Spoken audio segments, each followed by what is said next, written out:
الحمد لله نحمده ونستعينه ونستغفره ونعوذ بالله من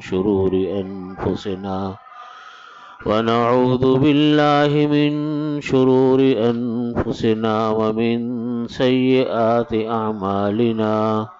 من يهده الله فلا مضل له ومن يضلله فلا هادي له، وأشهد أن لا إله إلا الله وحده لا شريك له، وأشهد أن سيدنا وسندنا ومولانا محمدا عبده ورسوله. وقال الله تعالى: إنما المؤمنون إخوة فأصلحوا بين أخويكم واتقوا الله لعلكم ترحمون. بزرگان محترم، برادران عزیز، لڑائی جھگڑوں کے حوالے سے، گھریلو جھگڑے، خاندانی جھگڑے اور آپس کی ناچاقیاں، اس بارے میں نے پچھلے جمعے کچھ بات عرض کی تھی. قرآن پاک کی یہ آیت میں نے تلاوت کی جس میں اللہ رب العزت نے فرمایا کہ انما المؤمنون اخوہ، تمام مومن لوگ آپس میں بھائی بھائی ہیں. کسی کو کسی دوسرے پر رنگ کی بنیاد پہ، نسل کی بنیاد پہ کوئی فوقیت حاصل نہیں. تمام مسلمان بھائی ہیں آپس میں. فَأَصْلِحُوا بَيْنَ أَخَوَيْكُمْ، فرمایا کہ تم آپس میں بھائیوں کے درمیان صلح کرواؤ. کوئی جھگڑا ہو جائے، کوئی ناچاقی ہو جائے تو یہ نہ ہو کہ کچھ اس کے ساتھ مل گئے اور کچھ اس کے ساتھ مل گئے، گروپ بنا لیا. نہیں، آپس میں دوست ہیں، بھائی ہیں، رشتہ دار ہیں، اگر ہیں وہ آپس میں دونوں کو اب جوڑنے کی فکر کریں. ہمارے ہاں جو قصور ہے وہ یہ ہے کہ ہم آپس میں ایک دوسروں کو جوڑنے کی فکر نہیں کرتے، بلکہ کسی ایک کا ساتھ دینا شروع کر دیتے کہ ہاں جی یہ صحیح کہہ رہے تم غلط کہہ رہے ہو. ان چیزوں سے مسئلے حل نہیں ہوتے. قرآن کریم میں اللہ تعالیٰ فرمایا کہ فَأَصْلِحُوا بَيْنَ أَخَوَيْكُمْ، تم آپس میں بھائیوں کے درمیان صلح کرواؤ. وَاتَّقُوا اللَّهَ، اللہ سے ڈرو. کسی کے ساتھ حسد نہ رکھو، کسی کے ساتھ بغض نہ رکھو، کسی کے ساتھ کینہ نہ رکھو، کسی کے ساتھ عداوت نہ رکھو. وَاتَّقُوا اللَّهَ، اللہ سے ڈرو. لَعَلَّكُمْ تُرْحَمُونَ، شاید کہ تمہارے اوپر رحم کیا جائے. ہمارے ہاں جو مسئلے ہیں وہ یہ ہیں. بغض کس کو کہتے ہیں؟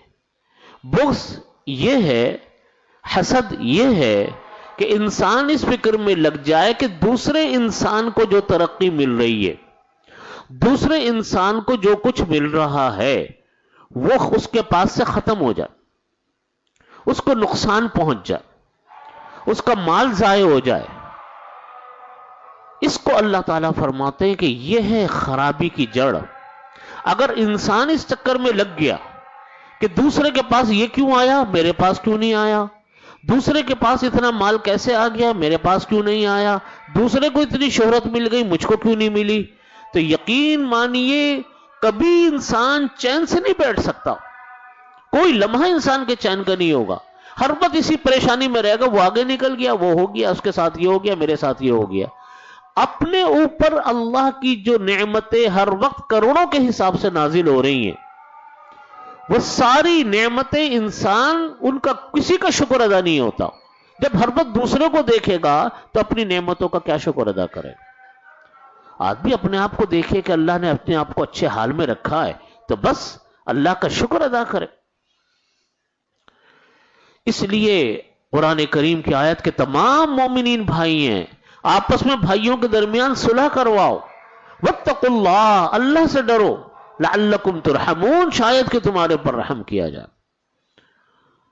اس لیے یہ بغض، عناد، دوسروں کے اوپر عداوت، دوسروں کے آگے نکلنے کی پریشانی، ہر وقت آپس کے جھگڑے، یہ تو انسان کے لیے تباہی اور بربادی ہے. میں نے جیسا پچھلے جمعے بھی یہ بات عرض کی تھی کہ نبی کریم صلی اللہ علیہ وسلم نے فرمایا اللہ کی بارگاہ میں اعمال پیش کیے جاتے ہیں ہر جمعرات اور پیر کو. اس میں جن بھائیوں کے درمیان آپس میں رنجشیں ہوتی ہیں ان کی اللہ تعالیٰ مغفرت نہیں فرماتا. حدیث شریف میں فرمایا کہ جو انسان ایمان لے آیا، شرک نہیں کرتا، اللہ کے ساتھ کسی کو شریک نہیں ٹھہراتا، اللہ تعالیٰ فرماتے ہیں کہ اس کی میں نے مغفرت کر دی. مطلب یہ ہے کہ اپنے اپنے جو اس کو سزا ملے گی بھگت کر وہ انسان جنت میں انشاءاللہ جائے گا. لیکن دو انسانوں کے اعمال کا فیصلہ اللہ تعالیٰ روک لیتے ہیں. ایک وہ جن کے درمیان آپس میں رنجشیں ہوں، عداوتیں ہوں، ان کو روک لیتے ہیں اللہ تعالیٰ. ان کا معاملے کو روک لو. ان تکون بینہ و بینہ شحناء، کہ ان کے درمیان کیا ہے؟ رنجشیں ہیں، ان کے معاملے کو روک لیا. دوسرے نمبر پر وہ جو ایک دوسرے سے بغض و عناد رکھتا ہو. حدیث شریف میں فرمایا شب قدر کتنی بڑی رات ہے جس میں اللہ تعالیٰ ایک ایک انسان کی مغفرت فرماتے ہیں. پوری رات اللہ کی طرف سے منادی پکارتا ہے، هل من مستغفر فاغفر له، هل من مسترزق فارزق له، هل من مبتلا فاعافي له، الا قضا الا قضا حتى طلع الفجر. کہ کیا مصیبت میں مبتلا کوئی انسان ہے کہ میں اس کو عافیت عطا کروں؟ کیا کوئی مغفرت کا طلبگار ہے کہ میں اس کو مغفرت عطا کروں؟ کیا کوئی انسان رزق کا طلبگار ہے کہ میں اس کو رزق دوں؟ الا قضا الا قضا. اس طرح اعلان چلتا رہتا ہے یہاں تک کہ فجر طلوع ہو جاتی. اتنی بڑی رات شب قدر، لیلۃ القدر خیر من الف شہر. شب قدر 1000 مہینوں سے بڑی رات، سے زیادہ ثواب کی رات ہے. اس رات میں بھی اللہ تعالیٰ سب کی مغفرت فرماتے، چند انسانوں کی اس رات میں بھی مغفرت نہیں ہوتی. ان میں سے ایک وہ انسان ہے جو دوسروں سے بغض و عناد رکھتا ہو. وہ دوسروں کے بارے میں یہ چاہتا ہو کہ اس کے پاس سے مال ضائع ہو جائے، اس کو نقصان پہنچ جائے، اس کی دی ہوئی نعمتیں ختم ہو جائیں، ہر وقت اس چکر میں لگا ہوا. اس رات میں اللہ تعالیٰ اس کی مغفرت بھی نہیں فرما. جس کے شلوار سے ٹخنے سے نیچے پجامہ لٹک رہا ہو اس کی بھی اس رات میں مغفرت نہیں ہوتی. آپ اندازہ کیجئے کتنی بڑی رحمتوں سے ہم محروم ہیں. اور پھر ہر وقت کی اذیت، آپ ذرا سوچے تو صحیح، ہر وقت یہ پریشانی کہ دوسرا آگے کیوں نکل گیا، دوسرے کے ساتھ یہ کیوں ہو گیا. حضرت تھانوی رحمۃ اللہ علیہ نے فرمایا یہ ہم سب کے لیے بڑی سمجھنے کی بھی بات ہے، اور مجھے اور آپ کو، ہم سب کو اللہ تعالی عمل کی توفیق عطا فرمائے. حضرت تھانوی رحمۃ اللہ علیہ فرماتے کہ میں 2 چیزیں آپ کو ایسی بتاتا ہوں، 3 چیزیں حضرت نے فرمائی کہ 3 چیزیں ایسی بتاتا ہوں کہ آپ لوگ اس پر عمل کرو گے انشاءاللہ یہ جھگڑوں کا 75% خاتمہ ہوگا. ایک تو یہ کہ کسی سے، مخلوق سے امید لگانی چھوڑ دو. کتنی بڑی بات، مخلوق سے امید لگانی. اللہ کے بندوں سے امیدیں مت لگاؤ کہ جی وہ مجھ کو عزت سے پیش آئے گا، میں نے اس کے ساتھ اچھا معاملہ کیا تو اس کو بھی میرے سے اچھا معاملہ کرنا چاہیے، میں نے اس کو پوچھا تھا تو وہ بھی میرے سے یہ کرے گا. حضرت نے فرمایا کہ تم اپنے حصے کا کام کرو اور اپنے لیے تم مخلوق سے امیدیں مت لگاؤ. تمہارا حق جو دوسرے پر ہے خالق سے مانگو، اللہ سے مانگو، اللہ دینے والا. اپنا کام کرتے جاؤ. آج ہمارے ہاں کیا ہوتا ہے، بہت سارے رنجشیں اس وجہ سے پیش آتی ہیں کہ جی وہ میرے گھر آیا، میں نے تو اس کے ساتھ بہت اچھا معاملہ کیا، اس نے میرے ساتھ اچھا معاملہ ہی نہیں کیا. اب دل میں گرا پڑ گئی، اس کو تو میں نے پوچھا تھا، اس نے مجھ کو پوچھا نہیں، میں نے تو اس کو یہ دیا تھا، اس نے مجھ کو کچھ دیا نہیں، میں نے تو اس کی مدد کی تھی، اس نے تو میری کوئی مدد نہیں کی. یہ جھگڑے ہیں نہیں آج ہمارے گھروں میں. آج آپ دیکھ لیجئے ہمارے خاندانی جھگڑے، دوستوں کے جھگڑوں میں ایک بہت بڑا عنصر اس بات کا ہوتا ہے کہ جیسا میں برتاؤ کرتا ہوں دوسرا میرے ساتھ وہ برتاؤ نہیں کرتا. حضرت تھانوی رحمۃ اللہ علیہ نے فرمایا کہ آپ جو کام کر رہے ہو، سمجھ لو بات کو، آپ جو کام کر رہے ہو کسی دوسرے کے ساتھ حسن سلوک کا، وہ اللہ کے لیے کرو. اس امید پر مت کرو کہ دوسرا تمہارے ساتھ اچھا کرے گا. آج ہم اسی جھگڑے میں مبتلا ہیں، ہمارے گھر گھر میں یہ مسئلہ ہے. آپ عورتوں میں جائیں، ان کی باتیں سنیں تو بھی یہی مت سننے میں آتا ہے. مردوں کے اندر بھی وہی بات پیدا ہو جاتی ہے کہ جی وہ یوں کرتا ہے، ہم نے تو یوں کیا تھا، اس نے تو ایسا نہیں کیا. بھائی ہم نے جو کیا کسی دنیاوی غرض کے لیے نہیں کیا، ہم نے اللہ کے لیے کیا. اب ہم مخلوق سے کوئی امید نہیں لگاتے دوسرا ہمارے ساتھ کیا کرے گا. یہ پہلا کام ہے کرنے کا. انسان مخلوق سے امید لگانا چھوڑ دے، اپنے حصے کا کام کرے. آپ جو کیا اللہ کے لیے کیا، کوئی بدلے کی ہمیں امید نہیں ہے. دوسری چیز حضرت نے فرمائی کہ کسی سے بدلہ مت لو، بدلے کی نیت مت رکھو. بدلے کا کیا کہ اس نے میرے ساتھ ایسا کیا تھا، اچھا جی میں بھی اب آئے گا تو میں بھی اس کے ساتھ ایسا کروں گا، بس ابھی جھگڑا شروع ہے. اب یہ کیوں سوچتے ہو کہ میں نے بدلہ لینا ہے؟ اللہ کے لیے معاف کرو، ختم کرو. کتنے جھگڑے آج ہمارے ہاں اس بنیاد کے اوپر ہوتے ہیں، گھریلو چین و سکون تباہ ہو گیا ہمارا، رشتہ داریاں ختم ہو گئی. قدرت نے یہ رشتہ داریاں انسان کی قوت کے لیے بنائی. یہ کتنے محبت کے رشتے اللہ نے بنائے، کتنے پیارے رشتے انسان کو کے لیے بنائے اللہ نے.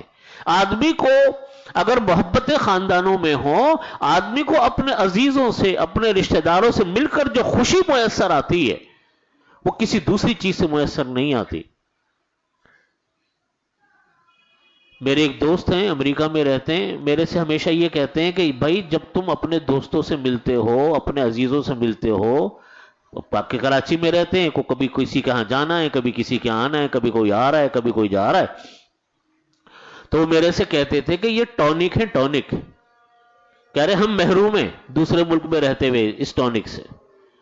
یہ طاقت کے ٹونک ہیں، طاقت کے سیرپ ہیں. یہ کہہ رہے تمہیں قدر ہے اس کی؟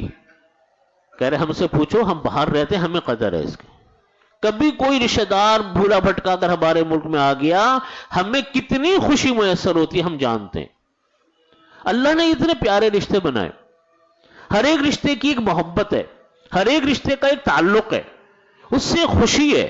وہ خوشیاں ہم نے آپس کی بیوقوفی سے، آپس کی حماقتوں سے ان کو نفرتوں میں بدل دی ہے. اپنے رشتہ داروں سے مل کر خوشی ہوتی تھی، اب چونکہ دلوں میں الٹی سیدھی باتیں پیدا ہو گئی لہذا وہ خوشیاں ختم ہو گئی.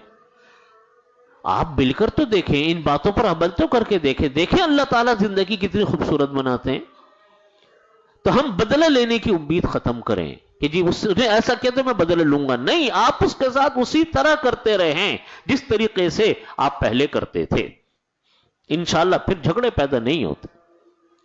اور تیسری چیز حضرت نے لکھی کہ بغض کا، حسد کا علاج یہ ہے کہ جس کے بارے میں یہ خیال پیدا ہو رہا ہو کہ اس سے میں مقابلہ کر رہا ہوں، اس کے آگے نکلنے سے مجھے تکلیف ہوتی ہے، اس کا حل یہ کہ اس کے لیے دعا کرو. جب دعا کرو گے دل پہ چھریاں تو چلیں گی لیکن یہ مادہ ختم ہو جائے گا انسان کے اندر سے. اور حقیقت بھی یہ ہے، نبی کریم صلی اللہ علیہ وسلم نے فرمایا انا ضامن فی وسط الجنہ، میں اس انسان کے لیے جنت کے بیچوں بیچ گھر دلوانے کا ضامن ہوں. جنت کے بھی نبی کریم صلی اللہ علیہ وسلم ضمانت لے رہے ہیں، کوئی عام آدمی کی بات نہیں ہو رہی. آپ صلی اللہ علیہ وسلم فرماتے ہیں میں جنت میں بیچوں بیچ اس انسان کے لیے گھر دلوانے کا ضامن ہوں. من ترک المراء وهو محق، جس انسان نے اپنے حق کو چھوڑ دیا صرف جھگڑے کو ختم کرنے کے خاطر. اس نے کہا کہ حق ہے میرا، میں مانتا ہوں، لیکن جھگڑا ختم کرنے کے واسطے میں اپنے حق کو چھوڑتا ہوں تاکہ جھگڑا ختم ہو جائے. آپ صلی اللہ علیہ وسلم فرماتے ہیں میں اس کو جنت کے بیچوں بیچ گھر دلوانے کا ضامن. آپ اندازہ کیجئے کہ یہ جھگڑے کتنی خطرناک چیز ہیں. ایک اور روایت میں آتا ہے کہ یہ جو جھگڑے ہیں، یہ جھگڑے جو ہیں یہ انسان کے علم کے نور کو زائل کر دیتے ہیں. نور علم جو ہوتا ہے انسان کا، وہ نور علم انسان کا جھگڑوں سے زائل ہو جاتا ہے. ایک عالم دوسرے کے خلاف تقریر کر رہا ہے، ایک ممبر پہ دوسرے کے خلاف تقریر ہو رہی ہے، وہ اس کو برا بھلا کہہ رہا ہے، وہ اس کو برا بھلا کہہ رہا ہے. فرماتے اس سے علم کا نور اللہ تعالیٰ اٹھا دیتے. یہ نور علم انسان کا ختم ہوتا ہے. اس لیے بھائیو ہم سب اپنا جائزہ لیں. کسی سے ہمارا جھگڑا ہے، ہم جا کر اپنے طور پہ جھگڑا ختم کریں چاہے ہمارا حق ہو. میرے سے بہت سارے لوگ یہ سوال کرتے ہیں کہ جی جھگڑا تو یوں ہے کہ ہم تو صحیح چل رہے ہیں، دوسرا غلط چل رہا ہے، دوسرا ہمارے ساتھ یہ کرتا ہے. میں نے ان سے یہ بات عرض کرتا ہوں کہ بھائی آپ یہ میں مان لیتا ہوں کہ ساری غلطی دوسرے کی ہے، لیکن آپ میں قربانی دے دو، وہ قربانی یہ دے دو کہ آپ اپنے حق کو چھوڑ دو، اپنی ضد کو چھوڑ دو اور اس کو ختم کر کے آپ اس سے معافی تلافی کر کے اپنے حالات تعلقات کو بحال کر لو۔ مشکل تو کام ہے، لیکن آپ نبی کریم صلی اللہ علیہ وسلم کی وہ فرمان سنیں جو میں نے ابھی آپ کو سنایا، تو آدمی سوچتا ہے کہ اگر مجھ کو اتنی بڑی دولت مل جائے، کوئی آدمی اگر آپ سے کہے کہ میں تم کو ایک دکان دوں گا، فلیٹ دوں گا، تم اپنا حق چھوڑ دو دنیا میں، آدمی مانے گا کہ نہیں مانے گا؟ یہ جائیداد مل رہی، اپنا حق چھوڑ دیتا ہوں۔ یہاں تو نبی کریم صلی اللہ علیہ وسلم ضامن ہے اور جنت کے بیچوں بیچ گھر دلوانے کے ضامن ہے۔ تو بھائیو، ہم اپنے زندگیوں کو پرسکون بنائے۔ آج ہمارے ہاں جو بیماریاں گھروں میں پھیلی پڑی ہیں انسانوں کے درمیان ہے، کوئی بلڈ پریشر کا، کوئی شوگر کا، کوئی دل کا، کوئی ڈپریشن کا، کوئی کسی چیز کا، اس کا ایک بہت بڑی وجہ آپس کے لڑائی جھگڑے اور نزاعات ہے۔ اس لیے ہم لوگ اپنے گھروں سے اس کا خاتمہ کریں، اپنے خاندانوں سے خاتمہ کریں، اپنے دوست احباب سے اس کا خاتمہ کریں، ایک دوسرے سے دوستی کر کر رہیے، ایک دوسرے سے محبت کر کے رہیے۔ اس میں جتنے فائدے ہیں، لڑائی کر کے جینے میں اتنے فائدے نہیں ہیں۔ لڑائی سے کوئی حاصل نہیں ہوتا۔ اس لیے ہم سب اس بات کی فکر کریں، قرآن پاک کی اس آیت پر عمل کریں کہ تمام مومن بھائی ہیں، فاصلحوا بین اخویکم، بھائیوں کے درمیان صلح کرواؤ، کسی ایک پارٹی کا حصہ دار مت بنو، صلح کی کوشش کرو۔ واتقوا اللہ، اللہ سے ڈرو، لعلکم ترحمون، شاید کہ تم پر رحم کیا جائے۔ اللہ تعالیٰ میں اس پر عمل کی توفیق عطا فرمائے۔ وآخر دعوانا الحمدللہ رب العالمین۔